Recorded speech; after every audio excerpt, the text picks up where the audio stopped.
बोले सो निहाल।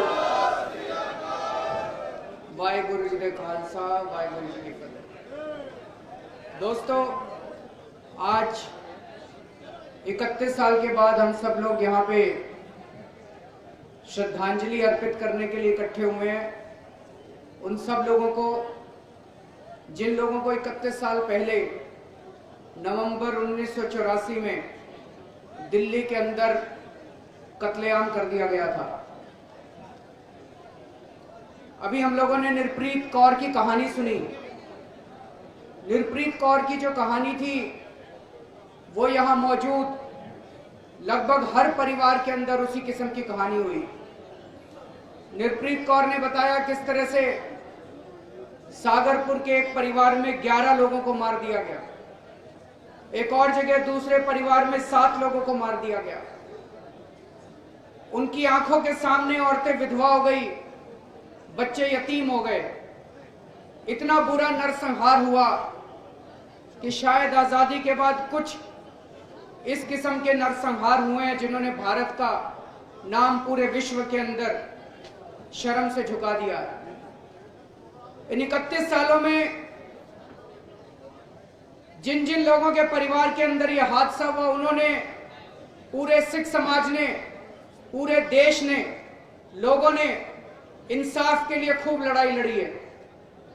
इन 31 सालों के अंदर दिल्ली के अंदर भी और केंद्र सरकार के अंदर भी लगभग हर पार्टी की सरकार बनी है।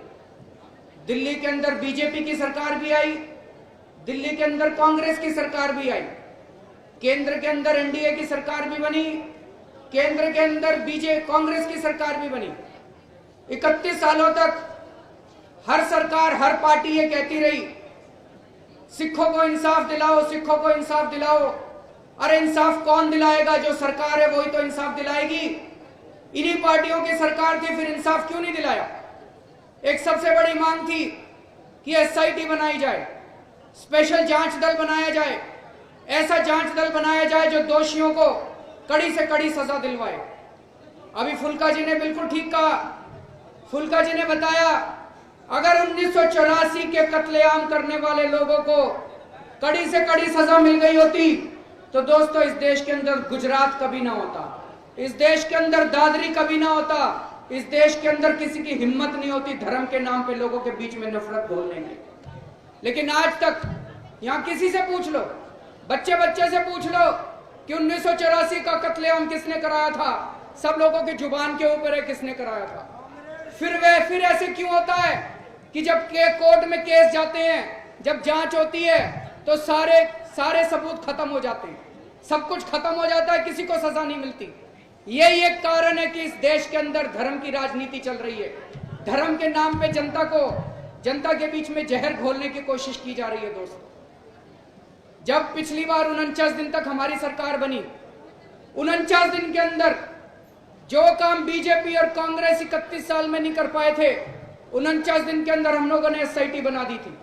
एसआईटी बनाने का आदेश कर दिया था कि एसआईटी बनाई जाएगी, ऑर्डर कर दिए थे। लेकिन इससे पहले कि हम एसआईटी के अंदर अपने अफसर नियुक्त करते, हमारी सरकार गिर गई, हमारी सरकार नहीं बची। जब उस टाइम हमने एसआईटी बनाई थी, कई लोगों ने मेरे को आके कहा कि जी अब एसआईटी बनाने से क्या फायदा है, 30 साल हो गए, कोई गवाह नहीं मिलेगा, कोई सबूत नहीं मिलेगा। मेरा उनको एक ही कहना था कि अगर इस एसआईटी ने एक केस भी निकाल लिया, अगर एक केस भी निकाल लिया, उस केस के अंदर जिन लोगों ने कत्लेआम किया था उनको ऐसी सजा दिलाएंगे कि आने वाले समय में रूह कांप उठेगी उन लोगों के जो इस तरीके से।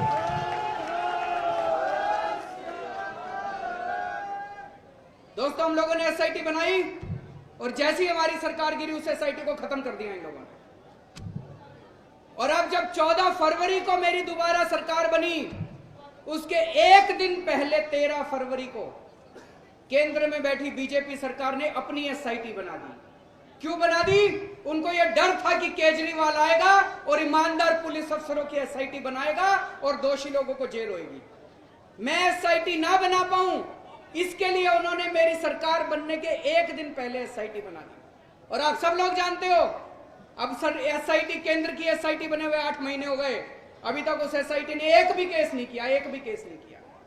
लेकिन अभी फुल्का जी ने एक बड़ी इंटरेस्टिंग बात कही, इसको हमें एग्जामिन कराना पड़ेगा सरकार में। अभी फुल्का जी ने बताया कि केंद्र सरकार की एसआईटी बनाने की पावर ही नहीं है। उन्होंने कहा कि एसआईटी बनाने की पावर दिल्ली सरकार की है केवल।